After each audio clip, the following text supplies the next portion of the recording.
Au sommaire de cette édition en Côte d'Ivoire, c'est sur un bilan généralement jugé mitigé que le mandat de la Commission nationale de réconciliation s'est achevé ce lundi. Il a été sanctionné par une passation de charges.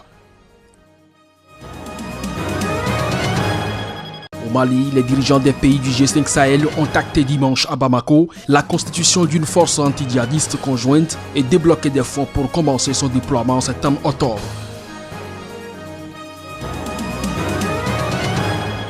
La guerre au Soudan du Sud n'a pas fait que des orphelins. Sur les 1 million d'enfants, soit 15 000 de ces êtres vulnérables sont séparés de leurs parents, soit accompagnés par aucun membre de leur famille.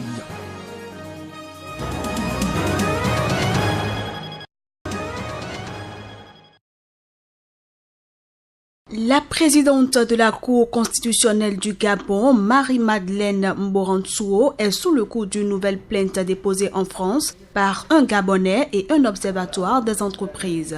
Tous deux domiciliés à Paris, ils ont déposé une requête le 30 juin dernier devant le parquet national financier, notamment pour escroquerie, abus de confiance, faux et usage de faux. Pour les plaignants, Marie-Madeleine Mborantsuo, qui n'est rien d'autre que la belle-mère du président Ali Bongo, n'aurait jamais dû être présidente de la Cour constitutionnelle. Selon eux, à voir sa biographie officielle, la magistrate a obtenu une maîtrise de droit en 1979 à l'université Omar Bongo avant d'intégrer la magistrature à travers un poste d'auditeur à la Chambre des comptes de la Cour suprême. Or, les plaignants affirment qu'à l'époque, l'université de Libreville ne formait pas au-delà de la licence et l'accès à la magistrature se faisait par concours. Notons que la présidente est déjà dans le collimateur de la justice. En effet, le parquet financier avait ouvert une enquête préliminaire pour recel de détournement, soustraction ou destruction de fonds publics et blanchiment en bande organisée,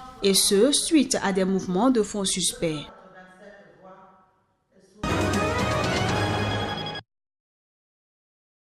Le mandat de la Commission nationale pour la réconciliation et l'indemnisation des victimes des crises en Côte d'Ivoire s'est achevé ce lundi sur un bilan généralement jugé mitigé. Et pour marquer la fin de son mandat, des responsables de la dite commission ont effectué une passation de charges. Ils ont ce faisant remis les archives de la commission à leurs homologues du ministère de la Santé, de la Protection de l'Enfant et de la Solidarité. Prenant le relais de la commission Dialogue, Vérité et Réconciliation, mise en place en 2011, la Commission nationale pour la réconciliation et l'indemnisation des victimes des crises, créée en mars 2015, a recensé, selon la directrice de cabinet du président de la dite commission, 316 954 victimes des crises survenues dans le pays entre 1990 et 2011. Mais depuis sa création, le processus d'indemnisation a pris du retard. Aucun chiffre sur le montant total des indemnisations n'a été donné. Pour rappel, le président Alassane Ouattara avait annoncé fin 2014 la création d'un fonds d'une quinzaine de millions d'euros pour l'indemnisation des victimes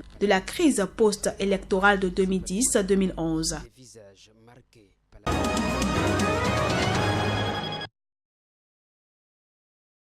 C'est un sommet extraordinaire des chefs d'État du G5 Sahel qui a annoncé dimanche à Bamako la future opérationnalisation de la force conjointe du G5 Sahel qui sera composée de 5 250 hommes. Le président malien Ibrahim Boubacar Keïta est revenu sur les principaux axes de coopération renforcée et de mission qu'aura la force du G5 Sahel. Nous sortons réconfortés, requinqués dans notre mission de conduire les affaires du G5 Sahel au mieux des intérêts des peuples qui composent ces groupements, pas seulement de l'ensemble du Sahel et au-delà du Sahel, de l'ensemble du monde qui partage nos valeurs de civilisation. Le président français Emmanuel Macron, hôte du sommet, a réitéré le soutien de la France aux États du G5 Sahel. Dans le domaine militaire, la France apportera 8 millions d'euros d'ici fin 2017, a indiqué Emmanuel Macron en précisant que la force G5 viendra en complément de Barkhane et de la MINUSMA avec la multiplication des missions d'assistance opérationnelle, mais aussi un appui à l'équipement, notamment la fourniture de 70 véhicules tactique. Le soutien de la France à cette initiative, qui passera d'abord par un soutien opérationnel aux unités, avec un soutien accru de l'opération Barkhane en conseil, assistance et accompagnement au combat, qui est un élément très concret, une aide matérielle importante avec 70 véhicules tactiques du matériel de communication et d'interopérabilité des forces, du matériel de protection pour les hommes, et une aide en infrastructure et transmission, en particulier pour l'état-major donc du secteur centre. Pour combattre la pauvreté qui fait le lit du terrorisme, l'Agence française de développement AFD va débloquer 200 millions d'euros spécifiquement pour les pays du G5 au cours des 5 prochaines années et d'ici le mois d'août, un directeur régional pour le Sahel sera nommé et basé à Ouagadougou. Le président français a appelé à la mise en place rapide d'une alliance pour le Sahel visant pour les acteurs du développement à trouver un mécanisme innovant à même de renforcer l'efficacité des actions menées avec leurs partenaires dans l'ensemble du Sahel.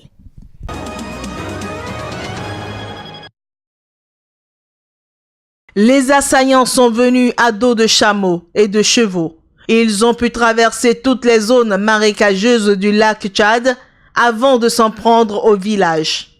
Enfin, les djihadistes ont réussi à fuir par des voies impraticables en voiture où toute poursuite est quasiment impossible à cause des pluies.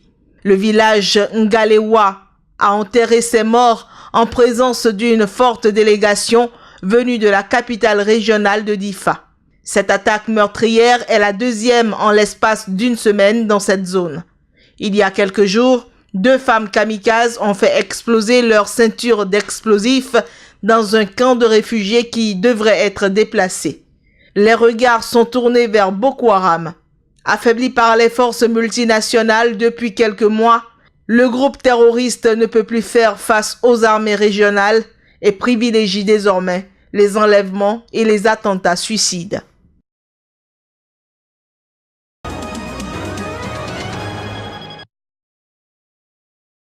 En Afrique du Sud, le président Jacob Zuma, fragilisé par une série de scandales politico-financiers, sera soumis à un vote de défiance au Parlement le 8 août. C'est ce qu'a annoncé ce dimanche dans un communiqué la présidente du Parlement, Baleka Mbete. Ce vote sur une nouvelle motion de défiance déposée par l'opposition avait été initialement fixé au 3 août, mais il a été repoussé au 8 en raison d'un conseil des ministres devant se tenir le même jour. Les adversaires du président Zuma ont déposé contre lui une nouvelle motion de défiance pour dénoncer le remaniement ministériel controversé de fin mars, marqué par l'entrée au gouvernement d'une dizaine de ses proches. L'opposition a exigé le secret du vote, persuadée de pouvoir retourner une partie des députés du parti au pouvoir, le Congrès national africain ANC, qui a la majorité absolue. Car si les scandales autour de Jacob Zuma irritent l'opposition, qui réclame régulièrement sa démission, ils ont également créé des remous au sein de l'ANC et exposé les divisions au sein du parti. Fin juin, la justice sud-africaine a autorisé le fait que le vote de défiance au Parlement se déroule à bulletin secret plutôt qu'à main levée. Mais la présidente du Parlement, jusque-là loyale au président Zuma, décidera de l'opportunité d'adopter le vote à bulletin secret. Lors des votes de défiance précédents, l'ANC a toujours soutenu le chef de l'État. Le parti est à la tête du pays depuis la chute officielle de l'apartheid et les premières élections libres en 1994.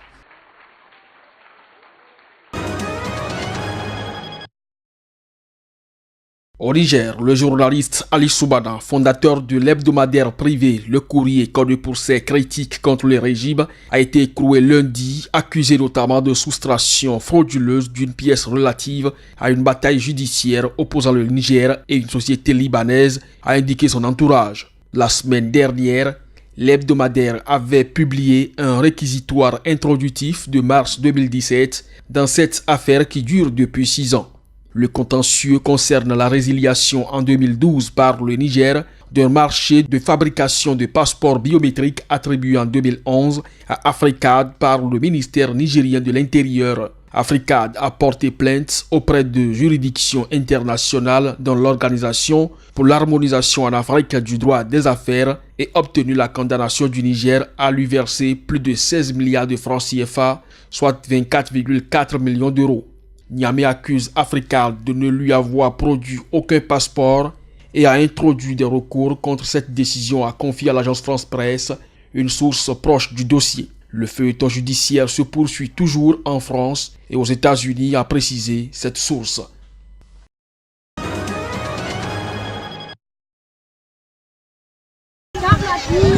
Nous sommes au camp de réfugiés de Ngeniel, près de la frontière occidentale d'Éthiopie. Les enfants, garçons comme filles, qui ont traversé la frontière racontent des histoires de familles assassinées et d'enfances brisées. À la base, la violence incessante au Soudan du Sud.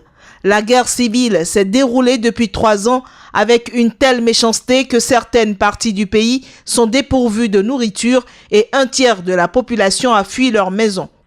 Environ 6 millions de Sud-Soudanais souffrent d'insuffisance alimentaire.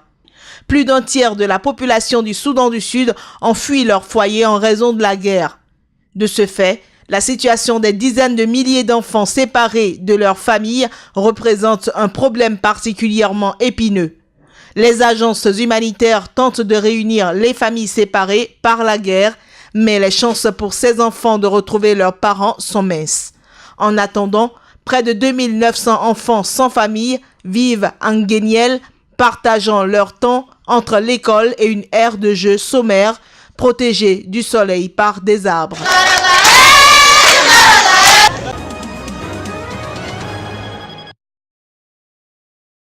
Cotonou, la capitale économique du Bénin, a abrité du 28 au 30 juin dernier l'atelier régional de renforcement de capacité des conseils économiques et sociaux et institutions similaires de l'Afrique de l'Ouest. Et le terme retenu dans le cadre de ces assises organisées par l'Association internationale des conseils économiques et sociaux et institutions similaires en partenariat avec l'Organisation internationale du travail est protection sociale et dialogue social. La présente session de formation vise à renforcer les capacités des participantes et des participants en matière de dialogue social, d'extension de la protection sociale, de financement des socles de protection sociale. Ce sujet est si pertinent que la démarche appliquée est celle qui permet de mesurer le niveau, le degré d'humilité des conseils économiques et sociaux, membres de votre prestigieuse association. Durant les 3 jours qu'ont duré ces assises, les participants se sont attelés à formuler des recommandations afin d'éclairer les politiques dans leur prise de décision. Les échanges ont porté, entre autres, sur les 2 composantes clés du travail décent, que sont le dialogue social et la protection sociale, les conditions de la mise en place d'un socle de protection sociale, le compte rendu des ateliers nationaux, un approfondissement de l'analyse tant sur la faisabilité et le financement d'un socle de protection sociale qui sur le rôle même des CSIS dans le cadre de la mise en place et le fonctionnement du socle de protection sociale. L'unanimité a été faite sur l'importance du dialogue social dans la formulation et la mise en œuvre de toute politique nationale de sécurité sociale. Dans ce cadre, il est apparu que les conseils économiques et sociaux et institutions similaires ont un rôle primordial à jouer dans ce domaine. Une dizaine de pays, principalement de l'Afrique de l'Ouest, des experts de l'Organisation internationale du travail, les membres du gouvernement béninois et plusieurs acteurs aussi bien nationaux qu'internationaux impliqués dans les questions de dialogue social ont pris part à ces assises.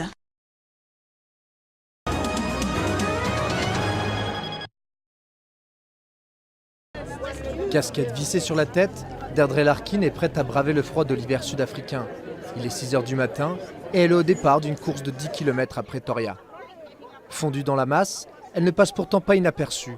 Du haut de ses 85 ans, elle est la record woman du semi-marathon dans la catégorie des plus de 80 ans. Quand les gens me dépassent, parce que beaucoup de gens me dépassent, ils me saluent, ils me disent « Bonjour, on t'a vu dans l'émission Carte Blanche, on t'a vu à la télé. C'est toi qu'on a vu à la télé ?» Mais sinon, vous savez, on n'a pas le temps de discuter plus longtemps parce que tu as besoin de garder ton souffle pour la course.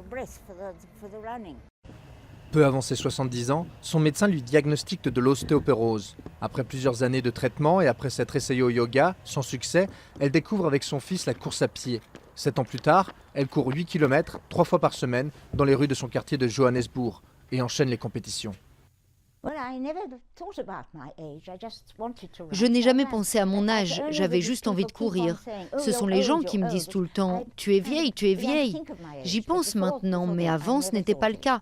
Je me sens plus vivante, j'ai plus d'énergie.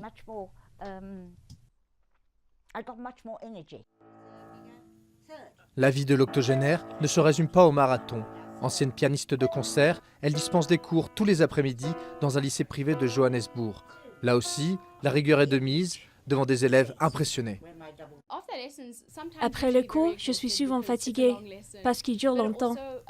Des fois, on a des discussions où elle me motive. Ça me rappelle ses exploits et ça me fait penser que je peux aussi accomplir tout ce que je veux dans la vie parce qu'elle défie le destin.